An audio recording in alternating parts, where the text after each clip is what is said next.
ประธานประเทศได้กล่าวสุนทรพจน์โดยมีบางตอนสำคัญฮอดปี 2055 สาธารณรัฐประชาธิปไตยประชาชนลาวเป็นประเทศกำลังพัฒนาที่มีรายรับปานกลางหาสูงมีระบบการเมืองที่เข้มแข็งมีพื้นฐานเศรษฐกิจที่ทันสมัยชีวิตการเป็นอยู่ของประชาชนลาวบรรดาเผ่าได้มีพื้นฐานอันหนักแน่นก้าวสู่ความอิ่มหนำสำราญในพิธีเฉลิมฉลองวันสถาปนาสาธารณรัฐประชาธิปไตยประชาชนลาวครบรอบ50 ปีพระธานทองลุ้นศรีสุริตเลขาธิการใหญ่ประธานประเทศแห่งสาธารณรัฐประชาธิปไตยประชาชนลาวได้กล่าวสุนทรพจน์โดยมีบางตอนว่าฮอดปี 2055 เมื่อวันสั่งตั้งพรรคประชาชนปฏิวัติลาวครบรอบ100 ปีสาธารณรัฐประชาธิปไตยประชาชนลาวเป็นประเทศกำลังพัฒนาที่มีรายรับปานกลางหาสูงมีระบบการเมืองที่เข้มแข็งมีพื้นฐานเศรษฐกิจที่ทันสมัยกำลังการผลิตได้รับการพัฒนาหอบด้านโดยมีการพัวพันการผลิตที่สอดคล้องและก้าวหน้าชีวิตการเป็นอยู่ของประชาชนลาวบรรดาเผ่าได้มีพื้นฐานอันหนักแน่นก้าวสู่ความอิ่มหนำสำราญฮอดปี 2055 เมื่อวันสร้างตั้งพรรคประชาชนปฏิวัติลาวครบรอบ100 ปีสปป.ลาวจะเป็นประเทศกำลังพัฒนาที่มีรายรับ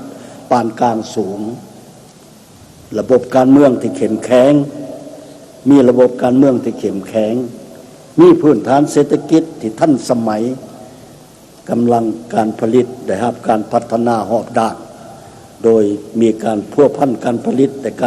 และที่สอดคล้องและก้าวหน้าชีวิตการเป็นอยู่ของประชาชนลาวบรรดาเผ่า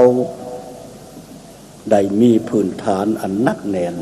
ก้าวสู่ความอิ่มหนำสำราญพวกเฮาจะสืบต่อปกปักรักษามรรคผลของการปฏิวัติผลงานและไสสนะตลอด50 ปีด้วยชีวิตและอุดมการณ์อันเด็ดเดี่ยวเหนียวแน่นเสมอต้นเสมอปลายของหุ่นคนสืบทอดต่อไปตราบเท่าใดๆประธานประเทศได้กล่าวอีกว่าเมื่อหวนคืนวันแห่งชัยชนะอันยิ่งใหญ่แห่งการสร้างตั้งระบบใหม่ที่ดังก้องกังวานไปทั่วทุกหนทุกแห่งในทั่วประเทศและทั่วโลกนั้นพวกเขามีความอาลัยอาวรณ์และฮู้บุญคุณอันใหญ่หลวงต่อวีรกรรมอันล้ำเลิศและนึกถึงผลงานและการเสียสละอันยิ่งใหญ่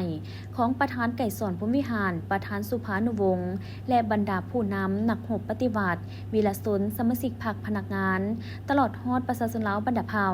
ที่ได้อุทิศให้แก่ภารกิจต่อสู้กู้ชาติอย่างพิละอาถรรพ์บ่ย่านกลัวต่อความยุ่งยากลำบากใดๆจนสามารถยัดได้เอกราชแห่งชาติและปลดปล่อยประเทศชาติได้อย่างสมบูรณ์ด้วย3 บาทข้อนยุทธศาสตร์แบบบัวบ่ซ้ำน้ำบ่คุณแต่สามารถจับป่าได้ตลอดยานทาง50 ปีแห่งภารกิจปกปักรักษา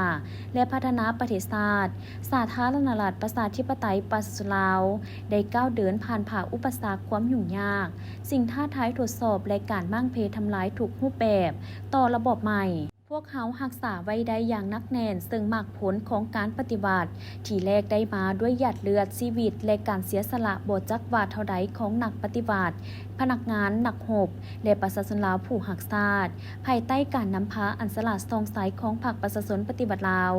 พวกเขาได้ตั้งหน้าเด็ดเดี่ยวปากบันสู่ศูนย์สูงสุดเพื่อแสวงหาเส้นทางก้าวเดินที่ถูกต้องสอดคล้องกับเงื่อนไขจุดพิเศษของลาวและจากการถอดถอนบทเรียนในการสร้างสาระบบใหม่ในซุ่มปีทำอิฐได้ดำเนินภารกิจเปลี่ยนแปลงใหม่ผ่านแนวคิดริเริ่มอันประดิษฐ์สร้างและการตัดสินใจอันกล้าหาญของประธานไก่สอนพรหมวิหารตลอดระยะ50 ปีแห่งภารกิจปกปักรักษาและพัฒนาสาธารณรัฐประชาธิปไตยประชาชนลาว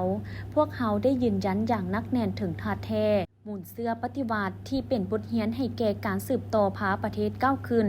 นั่นแม่นยึดมั่นอุดมการณ์สังคมนิยมเสริมขยายมหาสามัคคีทั่วปวงชนลาวทั้งชาติเพื่อบูรณะระบบประชาธิปไตยประชาชนให้เข้มแข็ง